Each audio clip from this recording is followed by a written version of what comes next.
ఉత్తరాంధ్రతో పాటు రాష్ట్ర రాజకీయాలను శాసించిన ఆ నేతకు ఇప్పుడు ఓటమి తప్పలేదు. ఈసారి ఎన్నికల్లో కూటమి సునామీలో తనతో పాటుగా తన ఫ్యామిలీకి చెందిన అభ్యర్థులు పరాజయం పాలయ్యారు. అన్ని పదవుల్లోనూ తమ కుటుంబీకులే ఉంటారు అనుకున్న ఆ నేత ఆశను ఓటర్లు శిథిలం చేసేశారు. అయితే ఫ్యామిలీ ఓటమికి గల కారణాలను అన్వేషించుకునే పనిలో నిమగ్నమయ్యారంట ఆ నేత. కూటమి సునామీలో ఓటమి తప్పని ఆ నేత ఎవరు? What the story. ఉత్తరాంధ్రతో పాటు రాష్ట్ర రాజకీయాలను శాసించిన వైసీపీ నేత బొత్స సత్యనారాయణ. అయితే ఈసారి ఎన్నికల్లో కూటమి సునామీలో ఓటమి తప్పలేదు. తనతో పాటు ఫ్యామిలీకి చెందిన అభ్యర్థులు పరాజయం పాలయ్యారు. ఈసారి ఎన్నికల్లో గెలిచి అన్ని పదవుల్లో తమ కుటుంబీకులే ఉంటారనుకున్న ఆ నేత ఆశలను ఓటర్లు శిథిలం చేశారు. అయితే తనతో పాటు తన ఫ్యామిలీ ఓటమికి గల కారణాలను అన్వేషించుకునే పనిలో నిమగ్నమయ్యారట. ఉమ్మడి ఆంధ్రప్రదేశ్ రాజకీయాల్లో తనకంటూ ఓ ప్రత్యేక గుర్తింపు తెచ్చుకున్న లీడర్ బొత్స సత్యనారాయణ. ఉత్తరాంధ్ర రాజకీయాల్లో సైతం చెరగని ముద్ర వేసుకున్నారు. 2019 ఎన్నికల్లో ఉమ్మడి విజయనగరం జిల్లాలో మొత్తం 9 ఎమ్మెల్యే, 1 ఎంపీ సీట్లను క్లీన్ స్వీప్ చేసి పారేసింది వైసీపీ. విజయనగరం జిల్లాలో బొత్స అంటే తిరుగులేని నేతగా ఎదిగారు. దీంతో వైసీపీ ప్రభుత్వంలో అన్ని పదవులు బొత్స కుటుంబానికే దక్కాయి.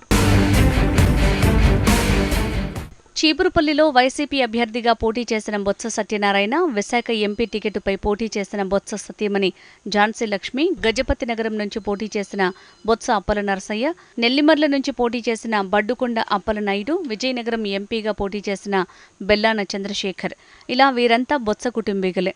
అయితే పోటీ చేసిన ప్రతి ఒక్కరిని ఓటర్లు ఈసారి ఓడించారు. 2024 ఎన్నికల్లో బొత్సతో పాటు వీరంతా ఘోర పరాజయం పాలయ్యారు. దీంతో నేడు వీరంతా ఇంటిబాట పట్టారు.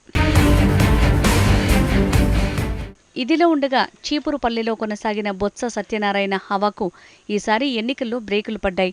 వైసీపీకి పెట్టని కోటగా మారిన చీపురుపల్లి నియోజకవర్గంలో కూటమి ప్రభంజనం, సైకిల్ స్పీడ్కి ఫ్యాన్ రెక్కలు తెగిపడ్డాయి. టీడీపీ కూటమి తరపున పోటీ చేసిన కిమిడి కళా వెంకట్రావు, బొత్స సత్యనారాయణపై ఈ ఎన్నికల్లో 11,639 ఓట్ల ఆధిక్యతతో విజయం సాధించారు. ప్రధానంగా చూసుకుంటే చీపురుపల్లి నియోజకవర్గంలో లెక్కింపు మొదట్లో నువ్వా నేనా అన్నట్లు కూటమి అభ్యర్థి కిమిడి కళా వెంకట్రావు, వైసీపీ అభ్యర్థి బొత్స సత్యనారాయణల మధ్య పోటీ ఉంటుందని అందరూ ఊహించారు. అయితే ఒక్క రౌండ్లో స్వల్ప ఆధిక్యం బొత్సకు కనిపించిన మిగిలిన 19 రౌండ్లలో టీడీపీ అభ్యర్థి కళా వెంకట్రావు ఆధిక్యాన్ని సాధించారు. చివరికి 11,639 ఓట్ల మెజారిటీతో కళా వెంకట్రావు విజేతగా నిలిచారు. గజపతి నగరం ఎమ్మెల్యేగా 2 పర్యాయాలు గెలుపొందిన బొత్స అప్పల నరసయ్యకు కూడా ఓటమి తప్పలేదు. అన్న బొత్స సత్యనారాయణ స్ఫూర్తితో రాజకీయాల్లోకి వచ్చిన అప్పల నరసయ్య 2009 ఎన్నికల్లో కాంగ్రెస్ నుంచి పోటీ చేసి పడాల అరుణపై తొలి విజయం సాధించారు. మళ్లీ 2019లో వైసీపీ గాలిలో ఎమ్మెల్యేగా గెలుపొందారు. కాగా నెల్లిమర్ల నుంచి వైసీపీ అభ్యర్థిగా బరిలో నిలిచిన ప్రస్తుత ఎమ్మెల్యే బడ్డుకొండ అప్పలనాయుడు బొత్సకు వరుసకు తమ్ముడవుతారు. ఈసారి ఎన్నికల్లో కూటమి ప్రభంజనంతో బడ్డుకొండ కూడా పరాజయం పాలయ్యారు. బొత్స సతీమణి, విశాఖ ఎంపీగా బొత్స ఝాన్సీ కూటమి ప్రభంజనంతో ఓటమి పాలయ్యారు. బొత్సకు బంధువైన విజయనగరం సిట్టింగ్ ఎంపీ బెల్లాన చంద్రశేఖర్ ఈసారి ఎన్నికల్లో కూటమి తరపున టీడీపీ ఎంపీగా పోటీ చేసిన కలిశెట్టి అప్పలనాయుడుపై ఘోర పరాజయం పాలయ్యారు. దీంతో ఈసారి ఎన్నికల్లో వైసీపీ నుంచి పోటీ చేసిన బొత్స ఫ్యామిలీ మెంబర్స్ కూటమి ప్రభంజనం ధాటికి ఘోర పరాజయం చవిచూడాల్సి వచ్చింది. దీంతో బొత్స కోటకు బీటలు వారయ్యనే టాక్ వినిపిస్తోంది. అయితే 1983లో టీడీపీ ఆవిర్భావం నుంచి చీపురుపల్లి నియోజకవర్గం టీడీపీకి కంచుకోటలా ఉండేది. 1983 నుంచి 2004 వరకు ఆ పార్టీ అభ్యర్థులే వరుస విజయాలు సాధించారు. 2004లో మొదటిసారిగా చీపురుపల్లి నుంచి ఎన్నికల్లో కాంగ్రెస్ పార్టీ తరపున బరిలోకి దిగిన బొత్స సత్యనారాయణ గద్దె బాబురావుపై గెలిచి టీడీపీ హవాకు అడ్డుకట్ట వేశారు. 2009లో కూడా బొత్స ప్రాతినిధ్యం వహించారు.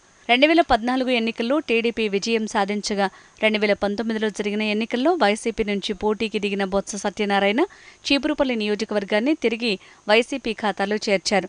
కాగా ఈసారి 2024 ఎన్నికల్లో కూటమి ప్రభంజనంతో బొత్సతో పాటు పలుచోట్ల బరిలో దిగిన బొత్స ఫ్యామిలీ మెంబర్స్ ఓటమి పాలయ్యారు. దీంతో ఓటమికి గల కారణాలపై ఆరా తీస్తున్నారట.